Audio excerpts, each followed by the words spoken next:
नमस्कार मेरे प्यारे साथियों, कैसे हैं आप सब। आशा करता हूँ आप सभी स्वस्थ और प्रसन्न होंगे तथा लगातार सीख रहे होंगे। मैं Prem, assistant professor PSMPG college geography department Kannauj आपका स्वागत करता हूँ अपने YouTube channel @learn geography with Prem में। दोस्तों, जो हम मानव भूगोल की सीरीज चला रहे हैं उसमें हमने पिछले वीडियो में आपसे चर्चा की थी धर्म के बारे में कि धर्म का अर्थ क्या है, धर्म की विशेषताएं कौन कौन सी हैं, धर्म का वर्गीकरण कितने भागों में किया गया है, जिसमें हमने तीन धर्मों को देखा था कि तीन भागों में बांटा गया है। नृजातीय धर्म, जनजातीय धर्म और सार्वभौमिकरण धर्म। और इसके बाद हमने इस्लाम और ईसाई धर्म के बारे में चर्चा की थी आपसे। ठीक है दोस्तों, अब हम बात करते हैं आपसे अगले धर्म की जिसका नाम है हिंदू धर्म, यानी कि हिंदुइज्म। ठीक है, तो चलिए शुरू करते हैं आज का लेक्चर। हिंदू धर्म को विश्व का प्राचीन धर्म माना जाता है। ठीक है, यानी कि विश्व का सबसे जो प्राचीन धर्म है वो हिंदू धर्म है, जिसे आप सनातन धर्म के नाम से जानते हैं। ठीक है, सनातन धर्म। सनातन धर्म का मतलब होता है दोस्तों जो प्राचीन समय से चला आ रहा हो। ठीक है, इस धर्म की उत्पत्ति कब हुई, कौन इस धर्म के संस्थापक हैं, क्या है इस धर्म के धर्म ग्रंथ का नाम और कितने हैं धर्म ग्रंथ, क्या इसका दर्शन है, इसके सिद्धांत कौन से हैं, इतिहास क्या है, कितने हैं और इसके संप्रदाय कितने हैं। ठीक है, ये सब हम देखेंगे। शुरू करते हैं दोस्तों कि हिंदू शब्द की उत्पत्ति भारत की प्रमुख सभ्यता सिंधु घाटी सभ्यता से हुई है। ठीक है दोस्तों, अगर भारत के मैप पे आप जाएंगे तो जो आपका मैप है वहाँ पर यहाँ से आपकी सिंधु नदी निकलती है तिब्बत से, और ये भारत से होते हुए पाकिस्तान होते हुए अरब सागर में गिरती है जाकर। ठीक है, तो इसी नदी के नाम पर भारत का नाम हिंदुस्तान पड़ा है और इसी के नाम पर हिंदू शब्द की उत्पत्ति भी हुई है। ठीक है, सिंधु नदी तथा भारत के प्रहरी हिमालय के नाम से मिलकर मानी जाती है। हालांकि इस धर्म का मूल नाम सनातन धर्म माना जाता है। ठीक है, सनातन धर्म आपको बताया, सनातन का अर्थ होता है प्राचीन धर्म। आओ अब हम जानते हैं कि इसके बारे में और भी बिंदु जानते हैं। दोस्तों, इस चित्र में आप हिंदू धर्म का जो चिन्ह है, ठीक है, प्रतीक चिन्ह, उसे देख सकते हैं, ओम है, तो इसे भी आप देख सकते हैं। अब हम देख लेते हैं कि हिंदू धर्म की उत्पत्ति कब हुई थी, यानी कि origin of the word Hindustan या हिंदुइज्म। धार्मिक मान्यताओं के अनुसार इस धर्म की उत्पत्ति मानव की उत्पत्ति के पूर्व हुई थी, यानी कि जब मानव की उत्पत्ति भी नहीं हुई थी तब हिंदू धर्म की उत्पत्ति हो चुकी थी। यहाँ पर दोस्तों कहने का अर्थ ये है कि प्राचीन समय में जो हमारे प्राचीन दार्शनिक और विद्वान हुआ करते थे, उन्होंने प्रकृति के महत्व को मानते हुए और प्रकृति की प्रबलता को मानते हुए प्रकृति को भगवान का रूप दे दिया और उसी की पूजा अर्चना करने लगे। इसीलिए कहते हैं कि भारत जो सनातन धर्म है या हिंदू धर्म है, उसकी उत्पत्ति मानव की उत्पत्ति से भी पहले हुई थी। परंतु विद्वानों के अनुसार इस धर्म का प्रारंभ स्वयं भूव यानी मनु के काल में हुआ था। ठीक है, मनु एक व्यक्ति थे जिनके काल में हुआ था। हालांकि ऐतिहासिक साक्ष्यों के अनुसार इस धर्म की उत्पत्ति का इतिहास सिंधु घाटी सभ्यता से पूर्व का माना जाता है। अनुमानित 15,000 ईसा पूर्व इस धर्म की उत्पत्ति हुई थी। ठीक है, 15,000 ईसा पूर्व धर्म की उत्पत्ति हुई थी, यानी कि हिंदू धर्म की। इस धर्म के संस्थापक कौन थे अगर हम इसकी बात करें, यानी कि who is the founder of this Hindu religion. इस धर्म की स्थापना किसी एक व्यक्ति विशेष ने नहीं की। ठीक है, कहते हैं कि जिन्होंने ऋग्वेद की रचना की है उन ऋषियों और उनकी परंपरा के ऋषियों ने इस धर्म की स्थापना की। ठीक है, तो हिंदू धर्म की स्थापना पार्टिकुलर व्यक्ति ने नहीं की है। जिसने ऋग्वेद लिखा है, जिस ऋषि ने, और उसी की परंपरा को मानने वाले जो ऋषि थे, उन्होंने इस धर्म की स्थापना की थी।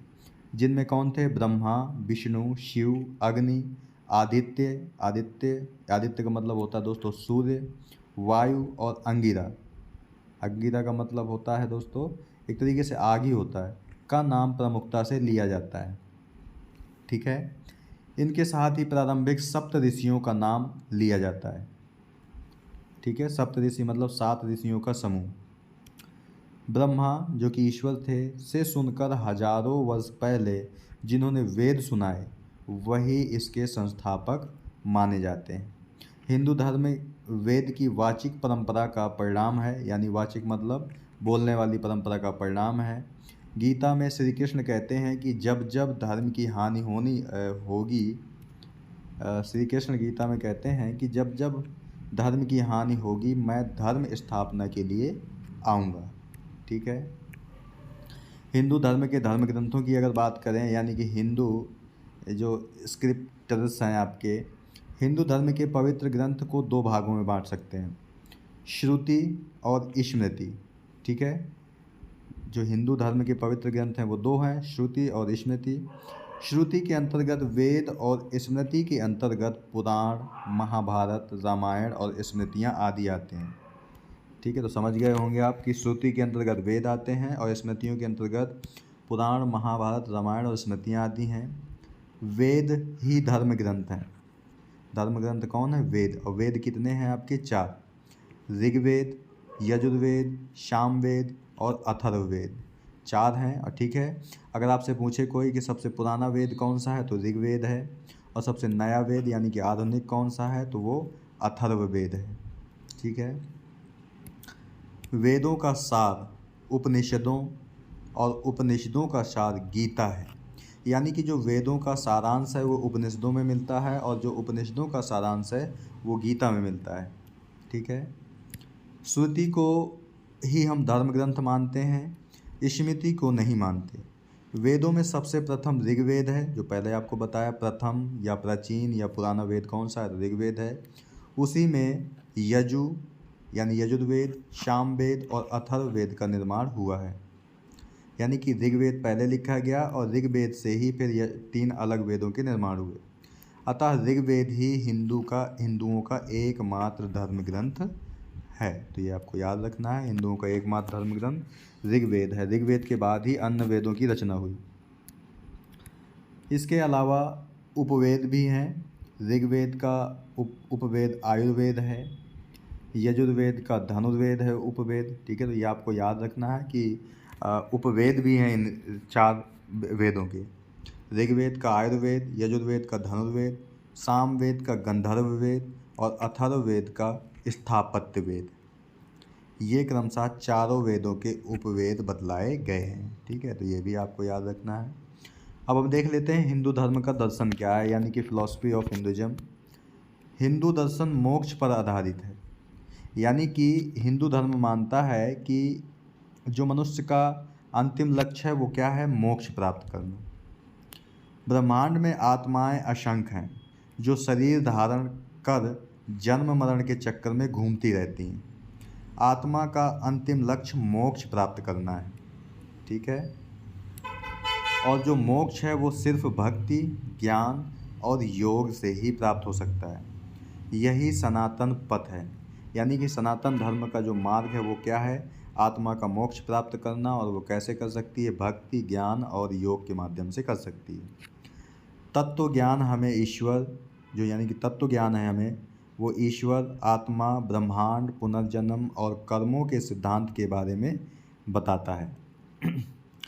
तत्व ज्ञान दर्शन का ही एक अंग है। वेदों के अलावा उपनिषदों और गीता में तत्व ज्ञान को बतलाया गया है। ठीक है। वेद और उपनिषद को पढ़कर ही 6 ऋषियों ने अपना दर्शन गढ़ा है। इसे भारत का षड दर्शन कहते हैं, यानी कि षड दर्शन या खड़ दर्शन। ठीक है। यहाँ पर दोस्तों बता दें आपको कि वेद आपके 4 हैं, ऋग्वेद, सामवेद, यजुर्वेद और अथर्ववेद। उपनिषद दोस्तों 108 हैं आपके। ठीक है। तो ये आपको याद रखना है, उपनिषद 108 हैं। और जो खड़ दर्शन है, क्योंकि 6 ऋषियों ने अपना दर्शन गढ़ा था तो इसे खड़ दर्शन कहते हैं। और ये षड दर्शन कौन से हैं? पहला है न्याय, फिर वैशेषिक, मीमांसा, सांख्य, वेदांत और योग। ये आपके 6 दर्शन हैं। सांख्य एक द्वैतवादी दर्शन है। महर्षि वादरायण, जो संभवतः वेद व्यास ही हैं, का ब्रह्मसूत्र और उपनिषद वेदांत दर्शन के मूल स्रोत माने जाते हैं। ठीक है। तो उपनिषद यानी वेदांत का मूल स्रोत क्या है? वेदव्यास द्वारा दिया गया ब्रह्मसूत्र है और उपनिषद। महर्षि पतंजलि का योग सूत्र, यानी कि योग सूत्र किसने दिया? तो पतंजलि महोदय ने दिया था। ठीक है।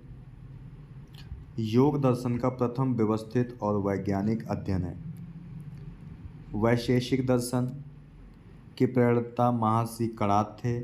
इस दार्शनिक मत द्वारा ऐसे धर्म की प्रतिष्ठा का ध्येय रखा है जो भौतिक जीवन को बेहतर बनाने और लोकोत्तर जीवन में मोक्ष का साधन हो। न्याय दर्शन नाम से तर्क प्रधान इस प्रत्यक्ष विज्ञान की शुरुआत करने वाले अक्षपाद गौतम थे। ठीक है, यानी कि न्याय दर्शन किसने दिया? महर्षि गौतम ने दिया था। ठीक है। अब हम देख लेते हैं एकेश्वरवाद, यह बहुदेववाद यानी कि मोनोथिज्म और पॉलीथिज्म। हिंदू धर्म में ईश्वर को एक अनंत शक्ति माना गया है जो संपूर्ण ब्रह्मांड में व्याप्त है। ठीक है, यानी कि जैसे हम भी कहते हैं कि भगवान कण कण में व्याप्त है। ठीक है, तो हिंदू धर्म में ईश्वर को एक अनंत शक्ति माना गया है और माना गया है कि वह संपूर्ण ब्रह्मांड में प्रत्येक कण में व्याप्त है। ईश्वर एक ही है जिसे ब्रह्म कहा गया है। ठीक है, वेदों का एकेश्वरवाद दुनिया के अन्य धर्मों से भिन्न है। देवी देवता और भगवान असंख्य हैं, लेकिन ब्रह्म ही सत्य है। यानी कि देवी देवता तो हमारे देश में 33 करोड़ हैं। ठीक है, लेकिन ब्रह्म आपका एक ही है और उससे बढ़कर कोई नहीं है। ब्रह्म के बाद ही त्रिदेवों की सत्ता है, यानी कि पहले ब्रह्मदेव आए, फिर त्रिदेव यानी कि आपके ब्रह्मा विष्णु महेश आए की सत्ता है, और उसके बाद अन्य देव और असुरों की। देव असुरों के बाद पितरों की और पितरों के बाद मानव की सत्ता मानी गई है।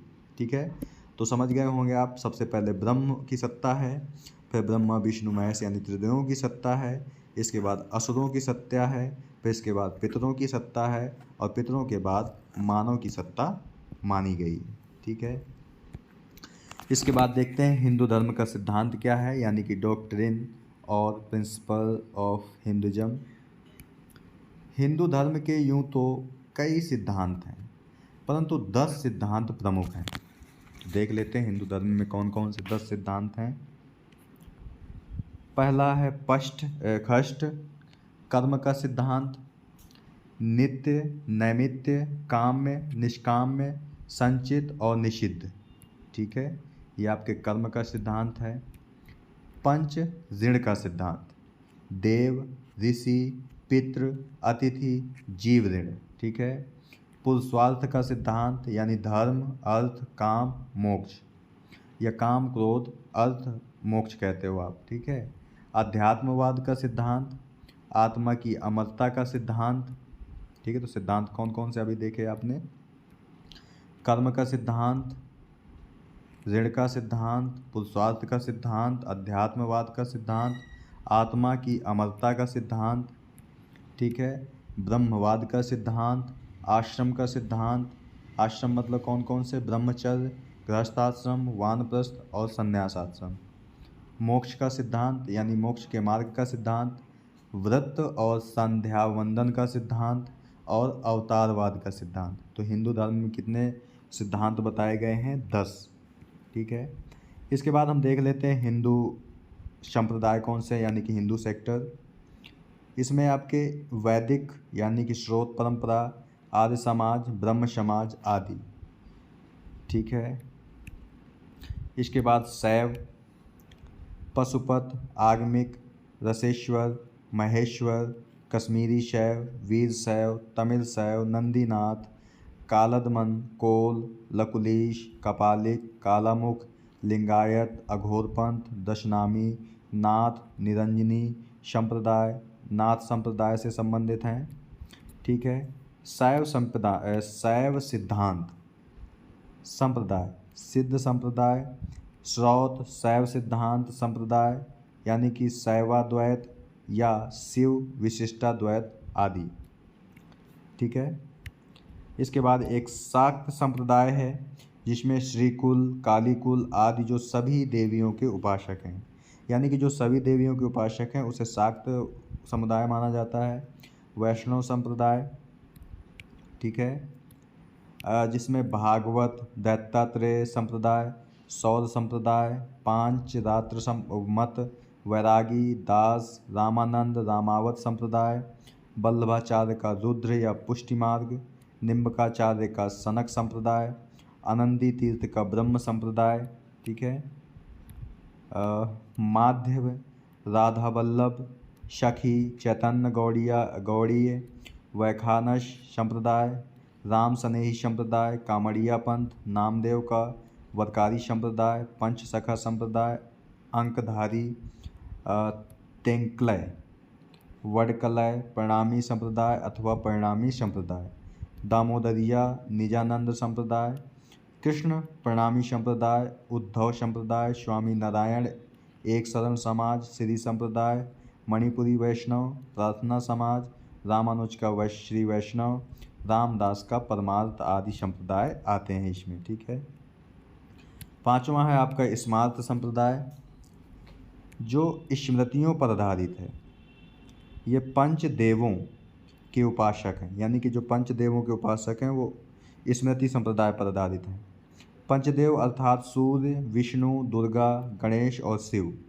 गणपत्य संप्रदाय, कौमारम संप्रदाय इसी से संबंधित हैं। संत संप्रदाय, शुद्ध वैदिक संप्रदाय के अलावा गायत्री परिवार, रामकृष्ण मिशन, धामी संप्रदाय, कबीर पंथ, दादू पंथ, रविदास पंथ, थियोसॉफिकल सोसाइटी, राधा स्वामी सत्संग, जय गुरुदेव आदि सभी भी वैदिक परंपरा के ही वाहक हैं, ठीक है। इसके बाद है तांत्रिक संप्रदाय, यानी कि 7 संप्रदाय हो गए आपके तांत्रिक संप्रदाय, जिसमें दक्षिणाचार, वामाचार यानी कि वाम मार्ग, कौलाचार यानी कुल मार्ग, विद्यापीठ जिसमें वाम तंत्र, यामल तंत्र, शक्ति तंत्र, वैष्णव सहजिया, त्रिक संप्रदाय और दोनों शाक्त संप्रदाय तांत्रिक संप्रदायों में भी गिने जाते हैं। हिंदू प्रार्थना, हिंदू प्रेयर, संध्या वंदन। संध्या वंदन का मतलब दोस्तों होता है जो शाम के समय वंदना की जाती है, वो संध्या वंदन होता है, ठीक है। संध्या वंदन हिंदू प्रार्थना का एक तरीका है। संधि काल में ही संध्या वंदन की जाती है।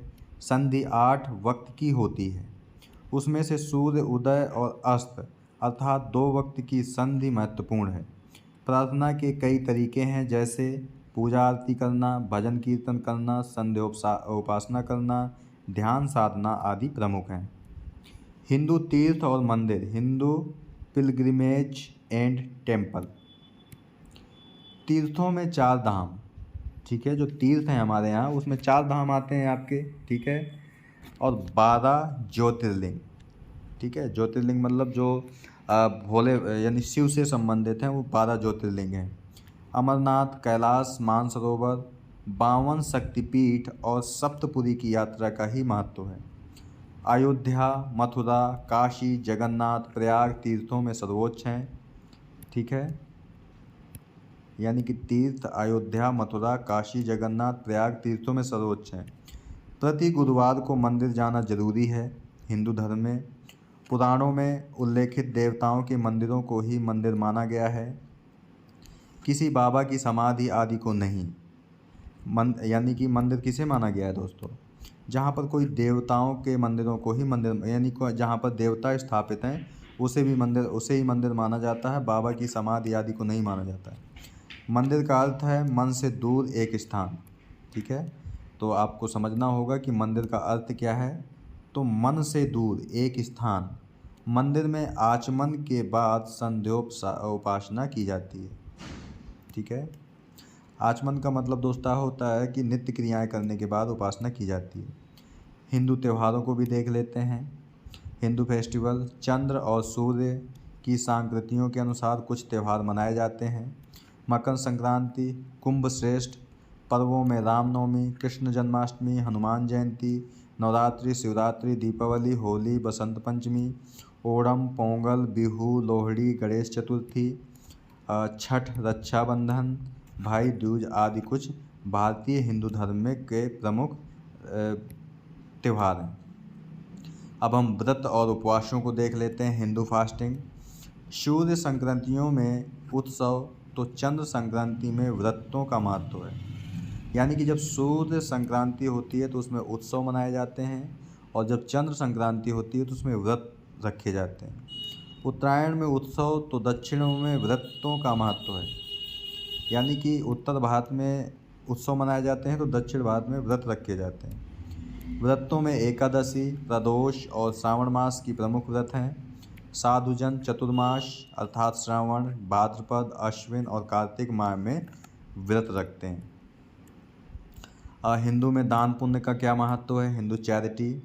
पुराणों में अन्नदान, वस्त्रदान, विद्यादान, अभयदान और धन दान को ही सर्वश्रेष्ठ माना जाता है। यानी कि दान आपके कई प्रकार के होते हैं।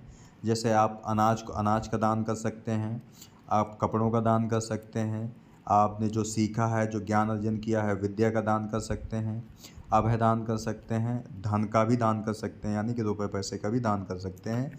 यही श्रेष्ठ माना गया है। वेदों में 3 प्रकार के दाता कहे गए हैं, उत्तम, मध्यम और निकृष्टम, यानी कि नीचे स्तर का। हिंदू यज्ञ, यानी कि हिंदू यज्ञ क्या है? यज्ञ के 5 प्रकार बताए गए हैं। हिंदू धर्म में 5 प्रकार के यज्ञ बताए गए हैं। ब्रह्म यज्ञ, देव यज्ञ, पितृ यज्ञ, वैश्व देव यज्ञ और अतिथि यज्ञ। ठीक है। वेद पाठ से ब्रह्म यज्ञ, सत्संग एवं अग्निहोत्र कर्म से देव यज्ञ, श्राद्ध कर्म से पितृ यज्ञ, सभी प्राणियों को अन्न जल देने से वैश्व देव यज्ञ और मेहमानों की सेवा करने से अतिथि यज्ञ संपन्न होता है, ऐसा माना जाता है। ठीक है। हिंदू धर्म में 16 संस्कार बताए गए हैं। हिंदू से 16 संस्कार हैं। ठीक है, कौन कौन से हैं वो देख लेते हैं। गर्भाधान, पुष्वन, सीमंतोन्नयन, जातक्रम, नामकरण, निष्क्रमण, अन्नप्राशन, चूड़ाकर्म, कर्णवेद, उपनयन, केशांत, संवर्तन, विवाह और वानप्रस्थ। इसी के साथ परिव्राज्य, संन्यास यानी पितृमेघ या अंत्यकर्म। कुछ जगहों पर विद्यारंभ, वेदारंभ और श्राद्ध कर्म का भी उल्लेख है। संस्कार से ही धर्म कायम होता है। ठीक है, तो ये भी आपको याद रखना है। इसके बाद देख लेते हैं हिंदू जीवन पद्धति क्या है। Hindu way of life. Hindu धर्म विश्वास नहीं, कर्म प्रधान है। यानी कि हिंदू धर्म में माना जाता है कि कर्म ही सबसे बड़ा धर्म है आपका। हिंदू धर्म में जीवन जीने के तरीकों पर जोर दिया गया है। यह जीवन पद्धति 4 पुरुषार्थ पर आधारित है, और वे कौन से हैं? 4 आश्रमों पर आधारित है। यानी कि हिंदू जीवन पद्धति जो है वो 4 पुरुषार्थों और 4 आश्रमों पर आधारित है। ठीक है। 4 पुरुषार्थ कौन से हैं? धर्म, अर्थ, काम और मोक्ष। ठीक है, ये 4 पुरुषार्थ हैं। उक्त 4 को 2 भागों में विभक्त किया गया है। पहला धर्म और अर्थ, दूसरा काम और मोक्ष। ठीक है, यानी कि 4 पुरुषार्थ हैं, उनको 2 भागों में बांटा दिया गया है। पहला है धर्म और अर्थ, दूसरा है काम और मोक्ष। काम का अर्थ है सांसारिक सुख और मोक्ष का अर्थ है सांसारिक सुख, दुख और बंधनों से मुक्ति। ठीक है, तो समझ गए होंगे। काम का अर्थ है सांसारिक सुख और मोक्ष का अर्थ यहाँ पर है सांसारिक सुख, दुख और बंधनों से मुक्त। इन 2 पुरुषार्थ काम और मोक्ष के साधन हैं, अर्थ और धर्म। अर्थ से काम और धर्म से मोक्ष साधा जाता है। ठीक है, इन्हीं के मद्देनज़र 4 आश्रमों की स्थापना की गई है, और वे 4 आश्रम कौन से हैं? ब्रह्मचर्य, गृहस्थ जीवन, वानप्रस्थ और सन्यासी। ठीक है, ये 4 आश्रम बताए गए हैं। हिंदू कर्तव्य यानी हिंदू ड्यूटी क्या है? कर्तव्य एक प्रकार का नियम होता है, जैसे संध्या वंदन यानी कि वैदिक प्रार्थना और ध्यान करना, तीर्थ यानी 4 धाम, दान यानी कि अन्न, वस्त्र, धन दान। व्रत हैं आपके श्रवण मास, एकादशी, प्रदोष व्रत।